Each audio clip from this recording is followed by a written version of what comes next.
Welcome to The Forge Focus, a podcast through The Forge, where we focus on our mission of enhancing manhood through our three pillars of positive imagery, quality fellowship, and service to others. These three pillars were created to help fight toxic masculinity and promote a healthy aspect of manhood. Here we will have personal discussions with men in the community and beyond who exemplify this mission and can share their experiences and perspectives in efforts to make us all just a little better than we were before listening in. I mean, hey, let's face it, we can all learn from each other, right? And now, your host, Ebony McNeil. Prepare to be forged. Hey, what's up, guys? It's Ebony coming to you from The Forge. Welcome to episode 8 of the Forge Focus podcast, where we take our Forge mission and we apply it in a more interpersonal way. We talk to men in the community and beyond who can take our mission and extend it out. So we're going to dive right in today. I want to introduce a good friend of mine, known him forever. Anybody who lives in our city of Reading, PA knows who this man is, because literally he's every place. I've literally had to check my Facebook a few times just to figure out a timeline of how he's at 7 places in a 4-hour span, but he does it, and he does it all with love and energy, and that's why everybody loves him. So I'm gonna let him get a little more into what he does, but let's bring on our good friend, Stephan Fains. Thanks for coming on the show, man. Thank you. Thank you, sir. Do I dap you up? Always. You always do. Always do. Yeah, my name is Stephan Fains. I am the Director of Community Engagement at a place called BCAP, or Berks Community Action Program. I've been there now going on, this is my 9th year, be going on my 10th. I started off as a Promoting Responsible Fatherhood Coordinator. Did that for about 8 years. And, you know, I was doing that along with doing outreach at the same time. So as soon as the outreach job opened up, my boss was like, look, yeah, you were helping with that anyway, so step in and do that. So now I'm the Director of Community Engagement. I've been doing that now for like 2 years, and I love it. You know what I'm saying? I get to do what I love doing. Well, let's dive right into that, because one thing, like I said in the beginning, you're so good at this community engagement, it's actually kind of crazy. You are every place, and too many places. Yeah, too many places.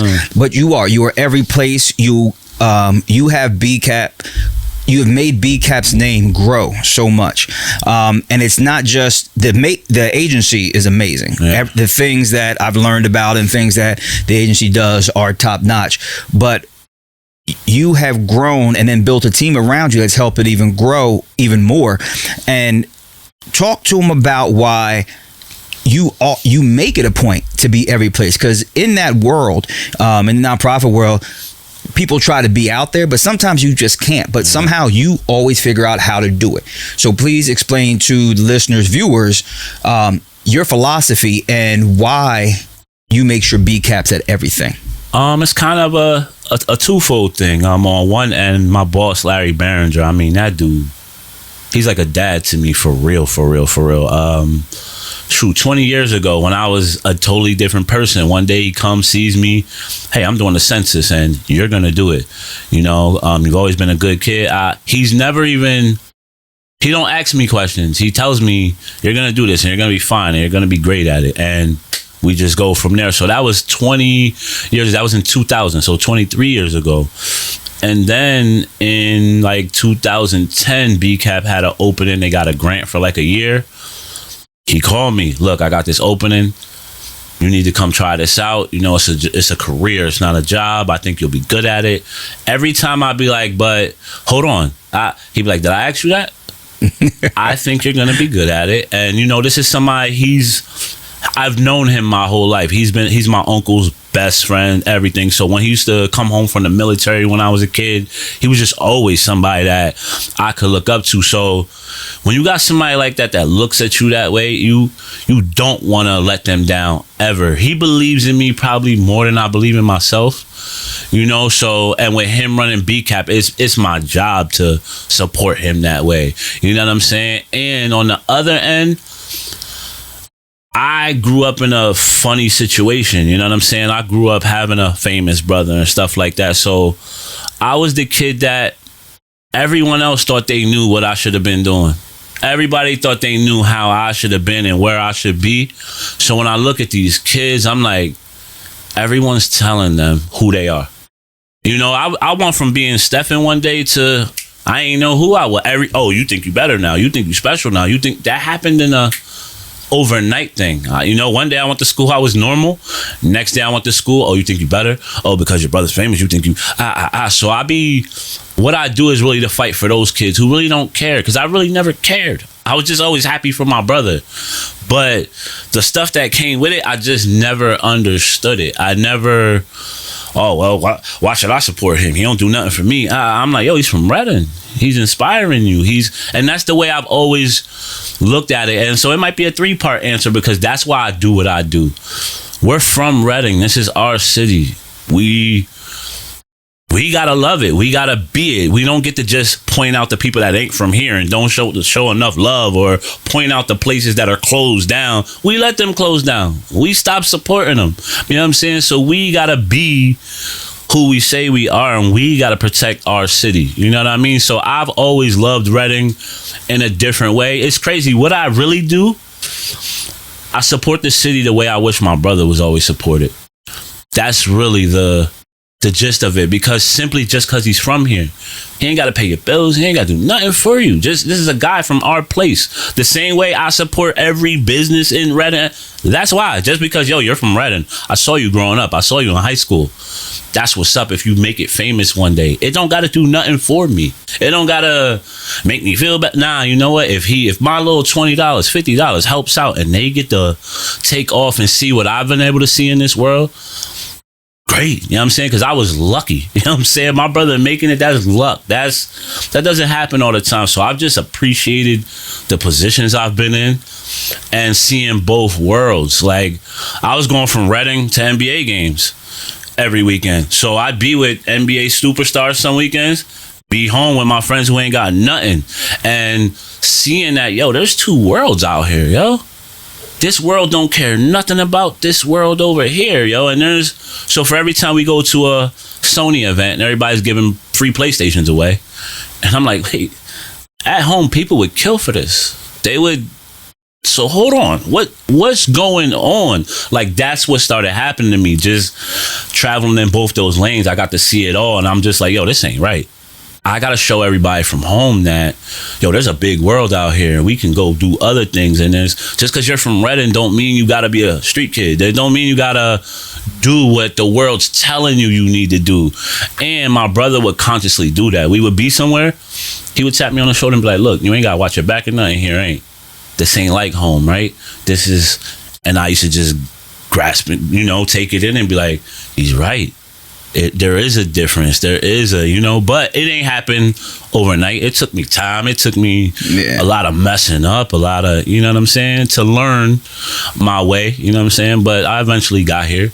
That's dope, because you bring all that into what you do every day, and how you have a connection with these kids out there, especially the kids. I mean, the whole community, but the kids, they look up to you. It's so obvious. Like, I've been places where if you're standing, these kids are awe-inspired, and they feel comfortable when you're there. They feel like they know the people, that they feel safe with you, and when you're around them, you can see it in them. So we're gonna jump back, because you said a few things I wanted to dive into real quick. So we think of the first thing you said that I want to dive into. You had mentioned the 2 different worlds.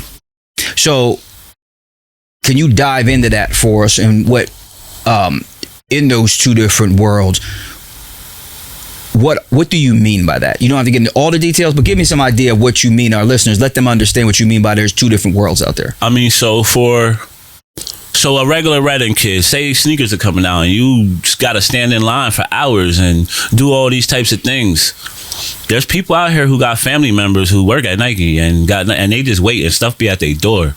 When they wake up in the morning, they don't even care. They don't even know. Because it's so accessible to them. Like I said, there's Sony parties where everybody goes and you get a free PlayStation and all the games that are out. You know what I'm saying? And This is for people who have already.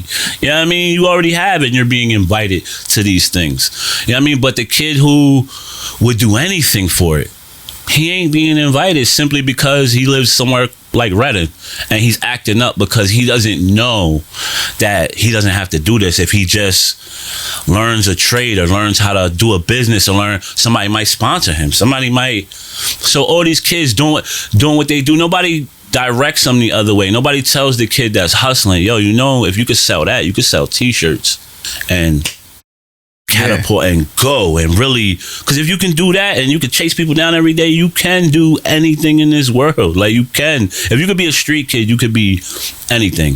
So I just used to see the opportunities that were afforded to other kids, that started being afforded to me, because the better off my brother started getting, I would have like a personal trainer start helping me with my game. I was going to 5-star basketball camp every time. I was having advances that other people didn't have. You know what I mean? So what it made me turn around and do right away, my closest best friends, you know what? I need to take them with me.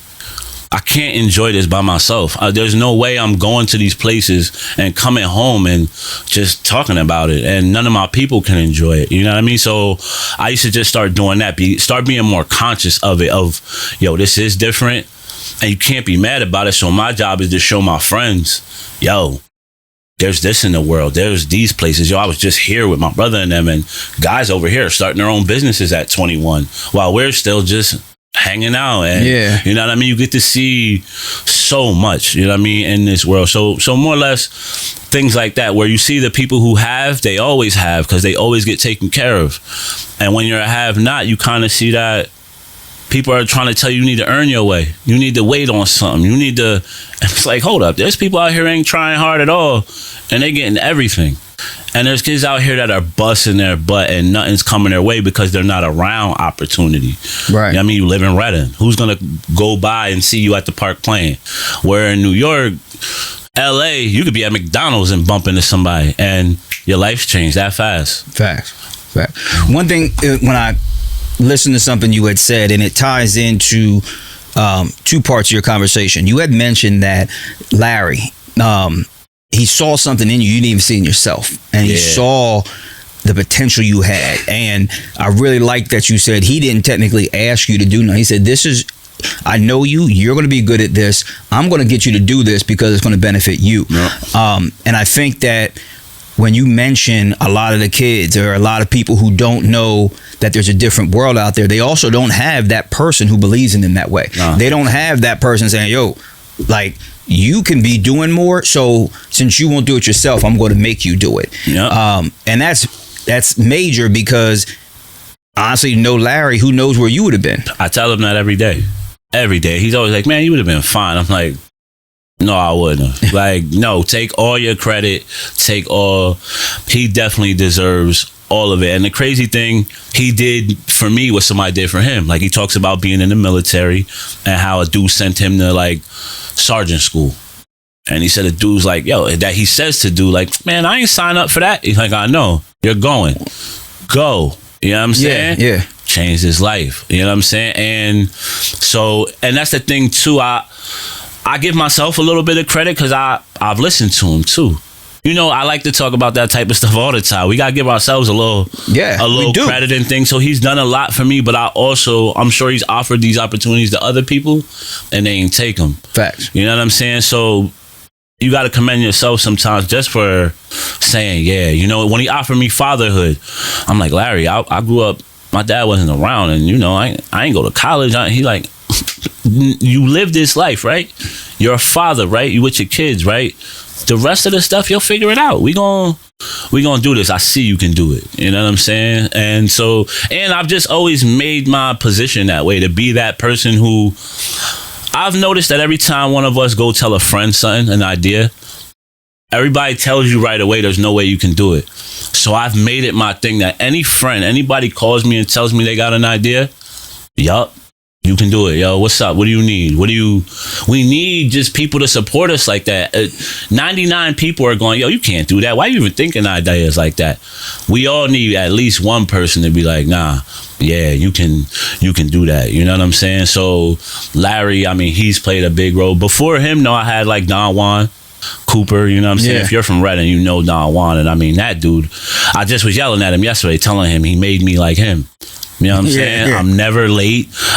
He he just put this thing in me like, nah, you can do anything. Like, we would be at basketball camps and all that. He would be like, you see that kid over there? He's one of the best people in the country. You're about to play him right now. You know everything that's his, it could be yours right now. And this, I mean, yo, that dude used to have me ready to run through a wall. You know what I'm saying? And he just put in me, yo, you get whatever you take out of this life. You work hard. So I would be up early, 5 a.m. at the park, doing everything to be ready to go do all these things. I mean, he put hard work in me. I mean, it's funny because that dude, say he told me, yo, be downstairs. We're going to camp. Be downstairs at 10 o'clock. If I came outside at 10:02, he would wait out there, but pull off and call me when he got there and be like, yo, what did I tell you? Be ready, yo. If I'm telling you be ready at 10, that means on the porch waiting with your bags. So it made me respect time in a way. I mean, he's left me a lot of times because I ain't take it serious. He's a no nonsense dude, man. He really is no nonsense. So it taught me a lot. And now I'm a time cop. Like, when it comes to time, I have a problem. Like, if you're not early, you're late. That's how he has me. You know what I'm saying? So I always say, I've had great guys in my life that minus the David Gilmores, the Darrell Ellisons that were sitting in the Olivets on my bad days. Yeah. Yo, Steph, I know you. Yo, go in that gym, shoot around. You be all right. Come talk to me when you're ready. Like, our city has great men. It's just your job to listen to some of these men. You know what I'm saying? Take it back to like Ice Cream, Mr. Charles, and dudes like that. I've always just, when they spoke, I just listen, because there's a reason you got this far, this long. You know what I'm saying? So I've always tried to take heed and just listen to the elders, man. You know what I'm saying? Listen to those older guys and take some heed to what they saying. Well, you know what? That's crazy, because when you mentioned, you know what I mean, that we have some great men in our city, we do. But I think all cities do. Yeah. I think what happens is the disconnect now, there's this weird generation where they don't want to listen to those guys anymore. Mm-hmm. We grew up where, whether it be a direct conversation with your parents saying, listen to this gentleman, or you just being urged and put in the right place to hear from these guys, it was just expected that they would pass this wisdom down to you. All you had to do was listen. The funny part is now, don't nobody want to hear what the old man got to say. Don't nobody want to hear what OG got to talk about. Mm-hmm. And the funny part is, unfortunately, there's a lot of women who don't want their kids to hear that, because, I mean, we don't know these women's story, but sometimes you don't gotta listen to him, or, you know, oh, he ain't shit, don't listen to him. Mm-hmm. And that man, he may not be the perfect man, but he still has experienced some things that he could teach you. Big time. And you know what I mean? It's somebody, you can learn from your own mistakes, but a wise man learns from other people's mistakes. Man, listen, I learned a basketball drill one time. I mean, I'm just walking to the park, and it's a dude who smoked crack. And he's like, yo, young boy, man, come over here with that ball. You know what I'm saying? And so I used to catch dummies a lot. Bend my fingers out. And he's like, yo, you know what you start doing when you be practicing? Start dribbling one finger at a time. One at a time every day. Just take like 100 dribbles each finger. That day I learned, yo, knowledge come from anybody. That dude wasn't always in this position. You know what I'm saying? Like, and who knows how he got into that position. And you know, with growth as a man, that's one big thing, is looking back and going, man, like I look back at men, like even my own father, like, man, when he was this age, what was he dealing with? Like, you know, I spent so much of my young life being mad at him, and because my dad ain't there. And then to grow up and be similar, right? So, you know, you make this thing like, I'm never going to be like my dad, right? I'm never going to do. My dad got 2 baby moms and a wife. I got 2 baby moms and I'm him. You know what I'm saying? And now that I'm in his shoes, I understand him. I'm with you. I get, and you can go either way. So what thing we're going to do is dive back into something else you said too. We're going to jump all the way back to the beginning and talk about fatherhood and how you took over that program. So we'll go into that next. All right. All right, Steph. So what we're going to do, we're going to jump back. It's going to tie in. What I like with you is a lot of the things that you're touching on tie in the beginning conversation and where we are. So you have mentioned, about how you felt angry at your dad growing up, etc. And then where you are now, like you said, 2 baby moms and a wife. So when Larry told you to take over the fatherhood program, how did you feel? Did you feel like you had mentioned, oh, I don't have a degree, or I didn't have a father that was around, but did you feel you just weren't worthy of it? Did you feel like you couldn't give the right wisdom out? Or did you say, you know what? This is my catalyst to actually create a change and break the cycle I was in.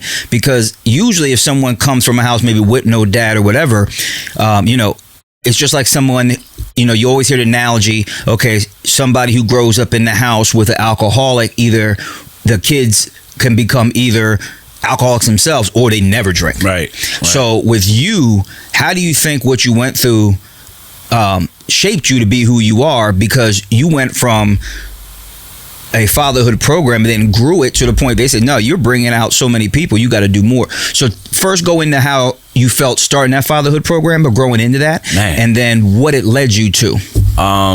First I was terrified because, I'm like, wait, I'm going to be helping people's lives. I'm going to be, you know what I'm saying? I was really, really terrified because what it really did is make me take a dive into myself and who am I around? And am I a good enough father to tell somebody how to be with their kids? Am I with my kids all the time? Am I doing what I'm supposed to be doing? And at first I was terrified, but then it became that. It became, you know what? There ain't no blueprints in none of this, and I'm going to learn some stuff, and maybe I can break the cycle.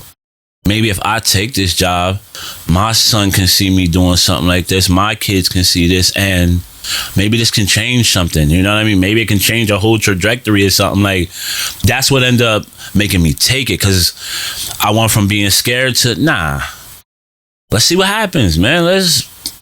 Whatever. You know what I'm saying? What's the worst that could happen? And Larry believes in me, so I got that part taken care of. All I got to do is my part. So, as soon as stepping in there, his first thing, here's what I need you to do. Become a subject matter expert. I need you to read everything. And he would give me books. He would just give me grant information, fatherhood programs, telling me where he started. He actually started in the fatherhood program, started all the curriculum, started all that. So he would tell me, look, this is what I used to do. I used to go to the prisons. So I used to just mock his blueprint a little bit, following his footsteps. But then, being me, I know everybody. And everyone knows me for, if I can help you, I'm going to help you. It's that simple. I ain't going to charge you. If you just need something right there, I got you. So I just started using that. And I started using just my whole life of, lucky, my brother had his own organization. You know what I'm saying? He had his own foundation. I was coaching kids with him, going on AAU trips, taking kids to airports, taking them around the world, doing all that, spending weekends and weeks in hotels with kids, and really telling them how serious things are. Telling them, look, you got opportunities, yo. You got this, man. You just get free trips. You ain't got to pay for nothing. Take this, catapult from this. You know what I'm saying? So doing that, being a part of that. Plus, he also had basketball camps, all that. So it kept me around kids all the time. And I'm like, I'm these kids. They're thinking just what I was thinking. And I have this weird thing with the community where people like the fact that I've just always stayed here and stayed the same and stayed. So people got to trust with me. Like, nah, Steph, he got you. You tell me a secret, no one's ever going to say, Steph told me. That's never going to happen, So I just, try to use my skills that I do have, you know what I mean? And that's what it made me do as well. I stopped thinking about what I couldn't do.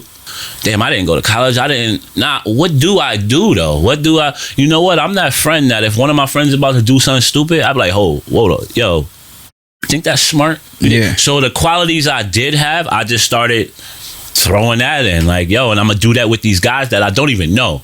I'm gonna tell them, you come in this office and you could cry. I'll shut that door. You can sit here for 3 hours. You can cry it out if you want. I'll sit over here, look on the internet. Get that off you, man. So I started making my office like a safe space for men, like a barbershop. Like, you come here. There's times where you can come in my office. There'll be a Christian, a Hebrew, Israelite dude, Jew dude, and we're talking life, religion, and a new person come walk in, I'm like, nah, come get some of this. Come, come be a part of this, because men don't have that. I tried to give men what I didn't have. You know, I just think back to being a kid. If you have that stuff, man, you could be a different person. You know what I'm saying? And again, luck. I had friends like that. So like my friends of no fear, right? These are dudes that never one time asked me to go to a basketball game. They've never one time, nothing that had anything to do with my brother. They never once asked me. You know what I'm saying? The wife I have, she's never asked me those types of things. So I found a support system that just loves me.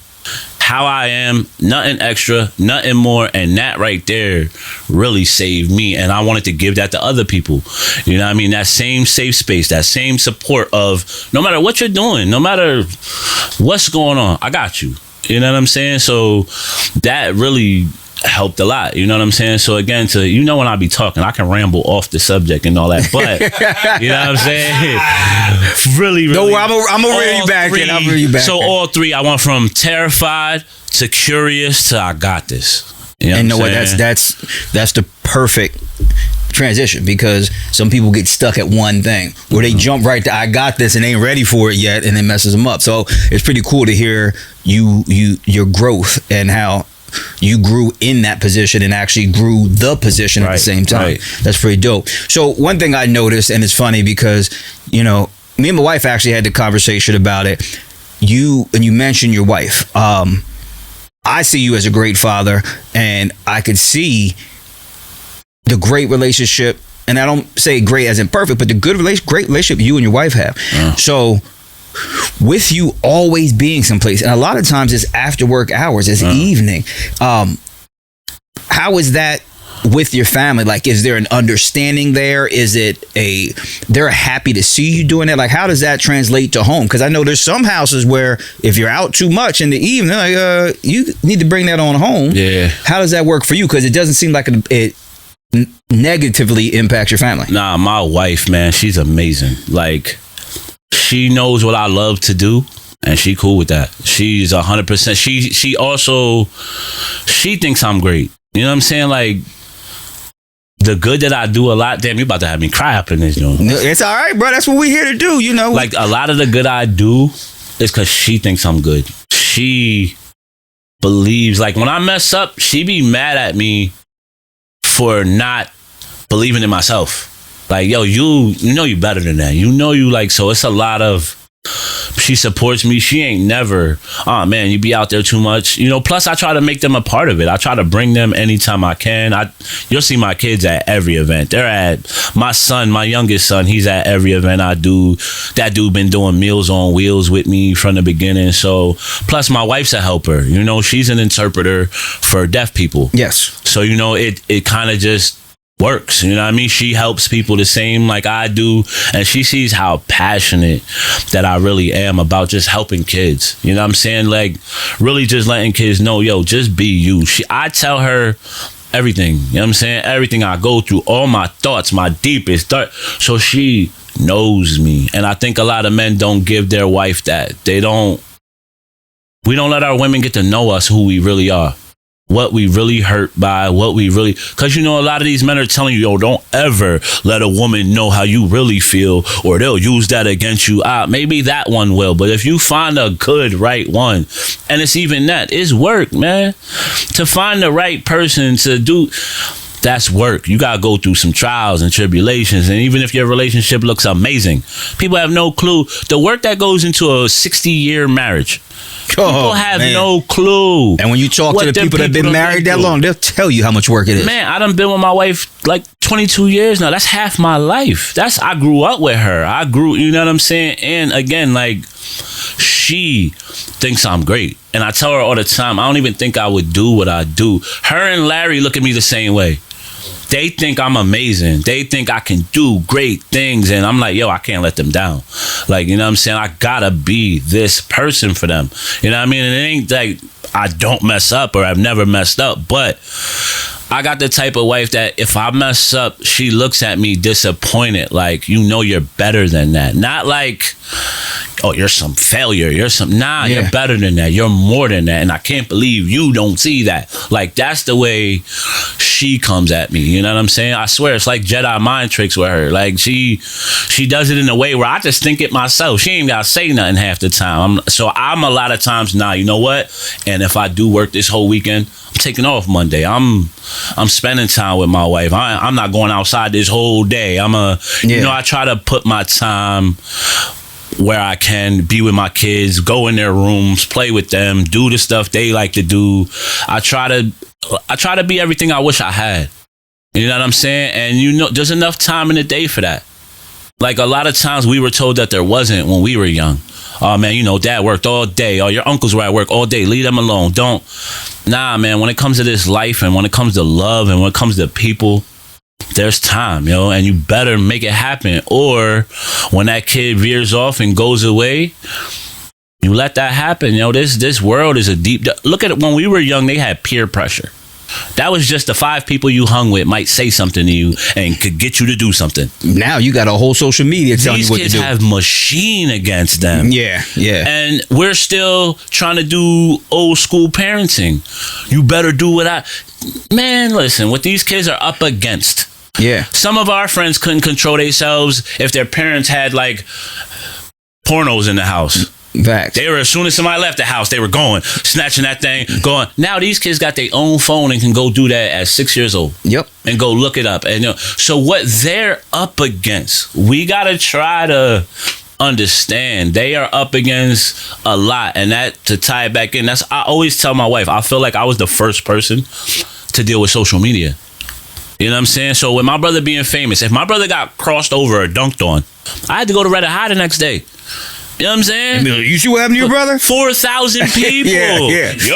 Yo, your brother got dunked on. I told you he sucks. This was every day, all day, nonstop, from when he went to college. Yeah. Same thing. I'm talking about teachers. Oh yeah, you think you're special? Danielle's your brother, huh? Like, I used to be like, what's wrong with everybody? Like, why do people even do this thing? Why?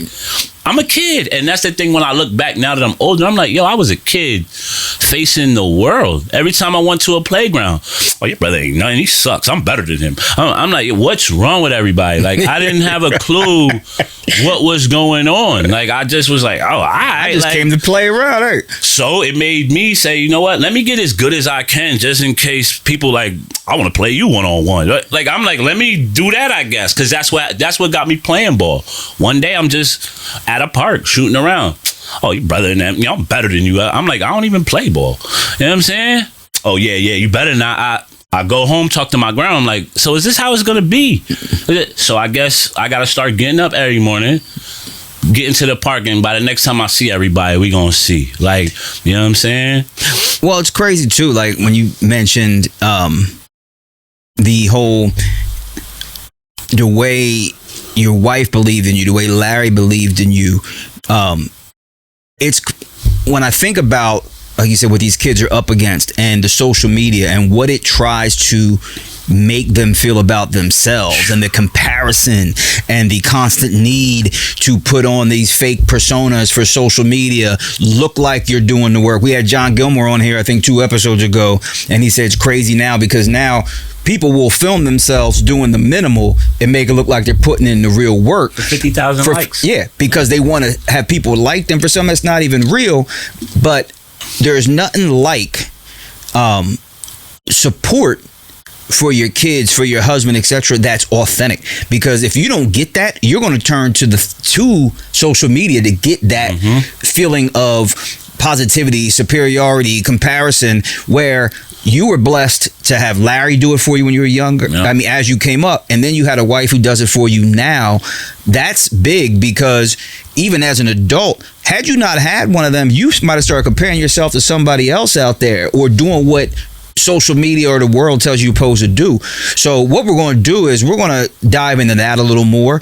We're going to jump back into the support of a loving person, what that can have on you, because that, as you're telling your story, again, I've known you forever, but as you're telling your story, it meant a lot to see you get choked up about how strong your wife is. It was because a lot of men won't admit that, or a lot of men don't have that. Right. So we're going to dive into that, because that support thing really helped shape and mold you, maybe even more than you realize as you started to say it. So we're going to dive into that and the effect of a strong support system. That's going to be our next topic. Bet. All right. So like I said, one thing I'm hearing through all of this, and it's funny because, you know, we never script our podcast, but me and you may talk about what we're going to dive into, what we're talking about. And it's funny because so far we haven't talked about nothing that we said we were talking about. But we get to tie it in because I've always, again, I've known you forever, but I remember a few things you said I'm going to dive into when you mentioned about you're always going to support somebody. When I started to Forge and we started our forums, I remember you were pretty much the first one there. You paid for the food for the first one when I wasn't even sure I needed or wanted to have food. And then you were like, you know what I mean? You got guys coming at 6 o'clock. We need some food. You brought, you and B-Cap bought Beckett's for us, the first one, which was rough because I was trying to eat healthy at that time. But you showed that support. And I remember from that day, I was like, wow, he got my back. And you've been at every forum since then. I haven't missed one. Yeah. And, you know, it's a testament, though, because I can tell why you don't miss them is because support's important to you in any aspect. Like you said, you talked about Larry, who's awesome. I mean, when I'm sitting in the board meetings, I told my wife, I said, this is the first person I can sit and listen to for an hour that's not like a paid speaker and not lose no focus. He gets you. I'll be ready to leave and go, what can we do out in the community right then? I'm telling you. And then you talked about the support of your wife, and that was a lot. And to see how much that meant to you was a lot. But one thing is not just her speaking that into you. You and I have talked about it, and we've talked about it in group settings. When we talk about support comes sometimes in accepting different roles. And, you know, you've talked to me and you have had that conversation where, you know what I mean, you mentioned you may come home and your wife's working on the car and then you may be doing the dishes. And how that should be how we're raising people. So go ahead and dive into that, because I remember you and I had multiple conversations on that, and I always liked that idea about you. I liked that you didn't dive into, hear me roar, I'm man, I'm going to do all this, you do that. When it comes to me, I've put so much work into try to be better and be myself, and no one can take that from me. You know what I'm saying? Like nothing. So, you know, like I've told you before, like one time my wife's out front, like changing the oil on a car. I'm in the kitchen doing dishes. Yo, one of my boys comes over. He's like, yo, you need to be ashamed of yourself. I'm like, what's up? What's going on? He's like, yo, you got your wife out there? I'm like, first of all, I don't have her out there doing nothing. My wife is her own person, yo. And I don't think a lot of men understand how if you have an equal with you, somebody who is powerful, like you, my wife does not need me for anything in this world. She got a great job. She made great money. She can change a tire. She just recently put our dryer back together. Took that joint apart, put a belt on it, all that. Like my wife. Ditto, mine too. I could say this sounds familiar. It allows us to do what's needed. Instead of, wait, you ain't cooked dinner today and it's 5 o'clock. Nah, if I'm home and it's 5, I'm cooking. Or if she's home, she's cooking. Or there's days I had the kids and she goes to work. And there's days, that way we ain't fighting over this stupid little stuff of, wait, so you've been sitting here all day and you ain't make yourself something to eat? You know, I look at my wife like a person, not like a woman. Like, yo, you're a person, I'm a person. Let's both do all that we can. And then things would be better for both of us instead of looking at each other, knowing what role somebody should play. Because I think a lot of times that causes a lot of resentment with people. There's a lot of people in their car on their way home are like, yeah, that dinner better be getting cooked right now on the table. No, I done worked all day. Yeah. Yo, wait, why are you looking at anybody? You do know you're going to have a daughter, right? You want some man looking at your daughter like that? Better have my dinner on the table. What are these men going to do if you at your kid's house, you at your daughter's house, your grown daughter and her boyfriend or husband like, yo, see what time it is? Get that food on the counter. Never. Like, you're never talking to my daughter. Like, so I try to live like a human, and that's big. Like, I love how strong my wife is, and I just always like used to, in the beginning, when I looked up to her a lot. She was the first person I knew. My wife had a car in high school working. I ain't know a person who was that focused. You know what I mean? She's the first person I knew that was going to college, leaving this place, and didn't party like that, didn't hang out like that. You know what I'm saying? And it's crazy. That woman has supported me since I've known her. Like, I wasn't even the best high school student, right? And 12th grade, I met her at Governor Mifflin. So I didn't even know her forever. I met her when I moved. I went to Mifflin in 12th grade, met her there. And there was a time when, one time I like dozed off in class and woke up, and she's like, don't worry about it. Look, you can copy it off my paper. Like, this was the first person to offer me assistance and not want nothing from me. She didn't know who I was. She didn't care who I was. She didn't, you know what I'm saying? It was never no, oh, you know who he is? Yo, he's related to this. It was just, yo, I was just this guy. And she treats me like that forever. With her, I'm just Stephan, and I love it. She don't treat me like I'm nobody special, or, you know what I'm saying? She treats me however accordingly what we're doing. And I love that. She just has always done that, and just always had my back and always support me. It could be anything. And I'm not saying every single time she's like, yeah, go, you should do that. There's times she's like, well, no. But I mean, if it's something I really want, and I'm really, she like, go ahead, and however it goes, we got it. We gonna make it work. Man, that's big to be able to have that. You know what I'm saying? Yeah. And if more relationships could have that, imagine what you can have together. I love that my kids get to see that. My kids don't see male female role in our house. You know what I'm saying? They see mom and dad does this and mom does that, and sometimes dad does that, and sometimes, you know what I'm saying? So I want my son to be a whole person. I want you to cook sometimes if you can, clean sometimes if you live here too. You know what I'm saying? There are no gender roles, man. Right. You know what I'm saying? I know my wife probably hates it that I don't be changing the tires and stuff. You know what I'm saying? I'm sure she be wanting to be like, look, you need to, but I grew up, I'm gonna go pay somebody to do this, man. I ain't getting dirty. I ain't getting under a car. I'm not, I'll just pay somebody and I'm cool. Yeah. You know what I'm saying? And I'm fine with that. Yeah, I don't mind. I don't need to prove that I'm a man by changing this tire. But history has told men, well, if you ain't doing this, that, you ain't the man. And a lot of men hide manhood in there. You know what I'm saying? All right, well, I take care of the cars and I work and you just stay home. And those men, even though you're telling this woman to stay home, you still resenting her for staying home. Yeah. And you work all the time. And you the one who told her to. Right. Like, so then tell her to go to work then. Instead of, nah, man, struggle in my house. My wife don't work or nothing like that. I'm paying all these bills. Yo, you know how much better you could be without all that spiel? If you just talk to your wife, see if she want to work. If she does, let her, and let's live. And you build together. Let's live and be people. You know what I'm saying? But like you said, it's the manhood cover up. It's a checklist. Oh, I'm supposed to do this. I'm supposed to do this. I'm supposed to do this. Now, don't get me wrong. There's times old school manhood, and I don't think it's all bad. Protection. Yeah. Obviously, if someone comes in the house, I'm the one who should deal with that. We were just talking about that. You know what I mean? But in general, it's not all about, we preach it at the Forge every single time. We talk about men are put here to be leaders, and and that's where servant leadership comes in. But we focus on, when we talk about leadership, it ain't got nothing to do with the job. Right. It ain't got nothing to do with your money. Right. It ain't got to do with nothing with that. It's about how are you influencing those around you, and how are you holding it down? Yep. Like, do they know that, okay, no matter how bad it gets, dad ain't going no place. Right. How bad it gets, dad's going to protect us. No matter how bad it gets, dad will go until he falls over. That doesn't mean mom's not going, because mom may fall over too. It may take both of y'all to fall over. Right. But, society, men in general, women in general, everybody has what they encapsulate to be gender roles. No matter what we do, it's still, I love that in your house it doesn't exist. But as soon as you step out, it sure does. And it makes people back off.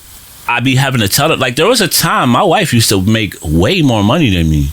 You know what I'm saying? When I was on my come up and just working at the Olivets and working at the Villa, just trying to find my way and all that, that woman has never one time said to me nothing about money, or has treated me like I wasn't the man, or, she don't do none of that. Like, it's just, I got it right now, and there's going to be a time where you got it. So cool. And if you do love somebody and you're together with somebody, that has to be there is no 50-50. It's you give as much as you can possibly give. I'm gonna give as much as I could possibly give, and on days that'll be different. So that's what I'm saying. She's never taken that from me. Like when she's made more money, she ain't never say, yeah, I'm the one who's making more money and taking care of I never. Like never one time. And that's big because I've seen. Oh yeah, the opposite can happen. It gets crazy, and that really affects men's manhood sometimes. Oh, and yeah. you know, so she helped with that. You know what I mean? She definitely helped with me not feeling insecure about those things. It was I see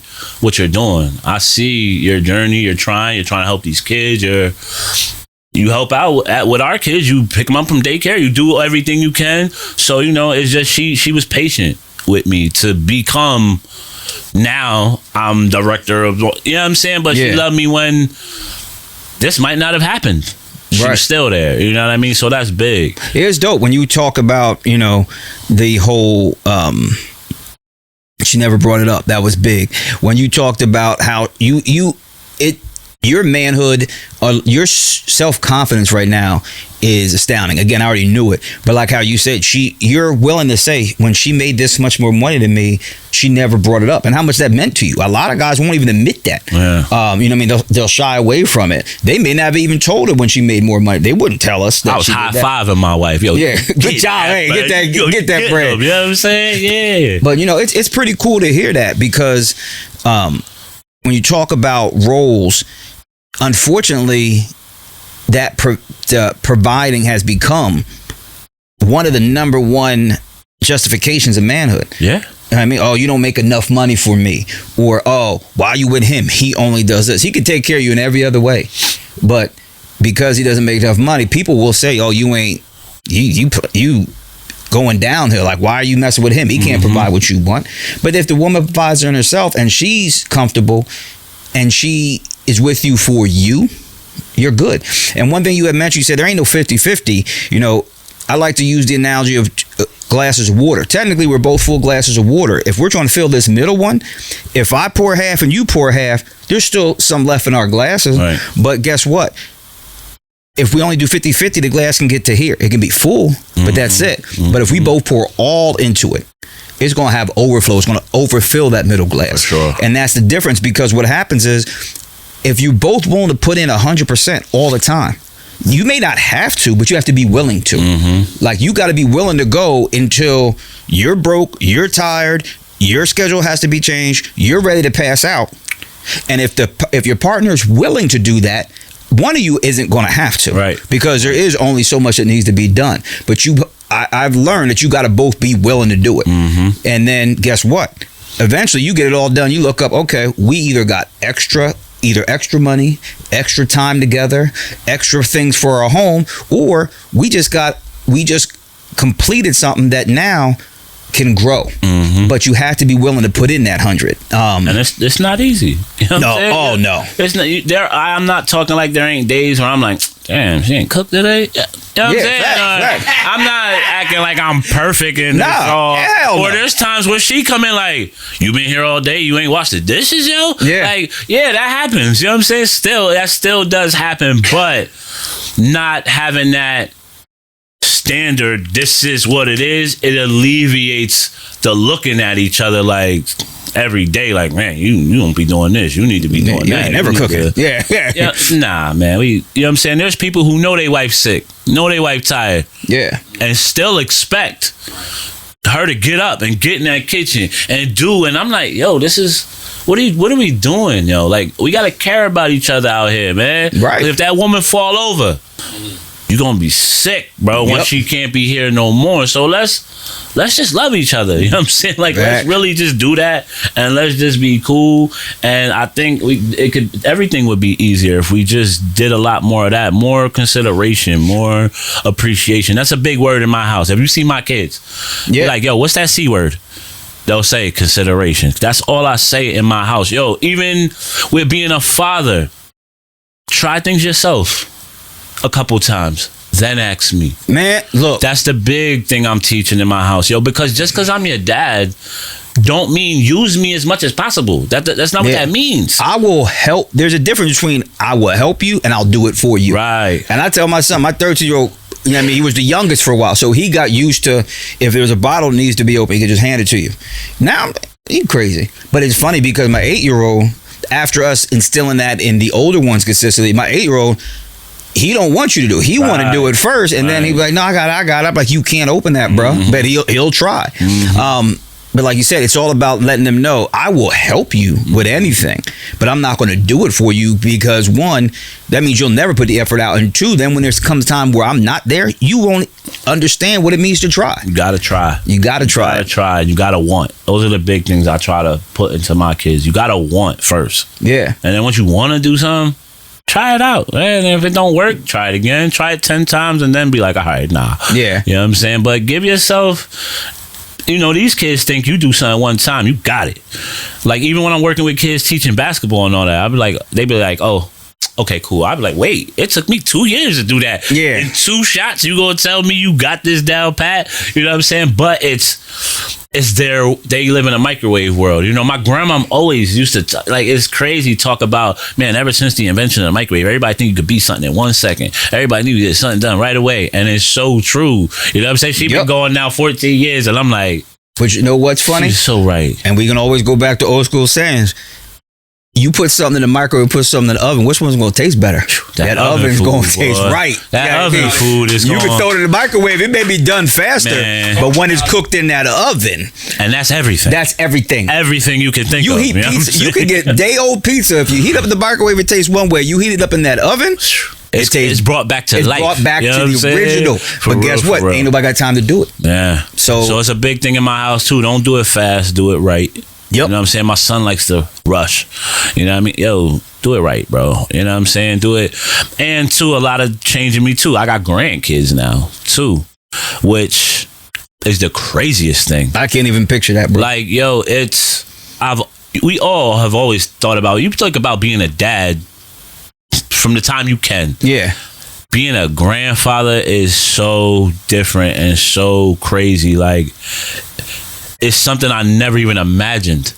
You know what I mean? So when I look at my grandson, I'm like, wait, that's my son's son. So minus me, there could be no him. Like, and looking at that, it got me on this trip. Like, wow, so I got to see his kid. What is that kid gonna look like? What is that gonna... Like... Legacies, things like that. I'm starting to think that way. You know what I'm saying? Yeah. Like things that we were taught that wasn't for us when we was young. You know what I'm saying?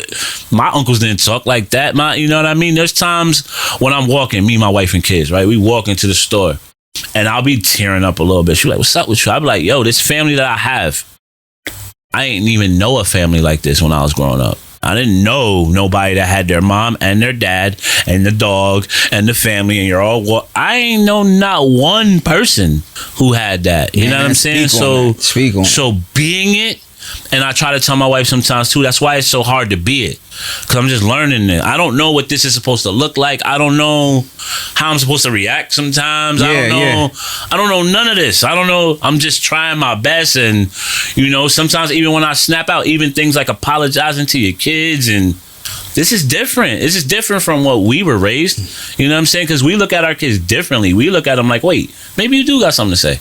Fact. Not shut up because I said so. You know what I'm saying? We're like, nah, you might have something. So, you know, I probably went off again, but yeah. Well, ain't no thing. But look, you brought some good stuff, so I can tell you right now, we're going to be bringing you back because me and you, we've done this over lunch where we had a meeting agenda, didn't stick with it, but I wanted to say thank you, man, because you brought some good perspective, and actually you really hit home with a lot of things you said. Good. And I see why people love you out in the community. I see why you do what you do, and more people should pay attention to that, because we look at these stars and they should be paying attention to people like you. So I just want to say thank you for coming. Thank you for showing up here. Thank you for spreading your word. And I can pretty much guarantee you will be back on. Thank you for having me. I would love to come back, man, and salute to you and everything you doing. You know what I'm saying? Like, I don't go to the forest just because I love you. You know what I'm saying? I think it's amazing. I think every single time I come back better, different. I grow. My wife be like, wait, you ain't going? Why? I'm like, nah, I'm going. You know what I'm saying? So even that part of her wanting me to be there, you know what I mean? So salute to you, to H, everything you guys got going on. Love y'all, man. Appreciate you, bro. Till next time. Yes, See sir. you soon. Yes, sir. Thanks for coming. Hey everybody, hope you enjoyed this last episode. If you have, please check back and check our previous episodes. Also, make sure you watch it, make sure you like it, and most importantly, make sure you subscribe to our YouTube channel.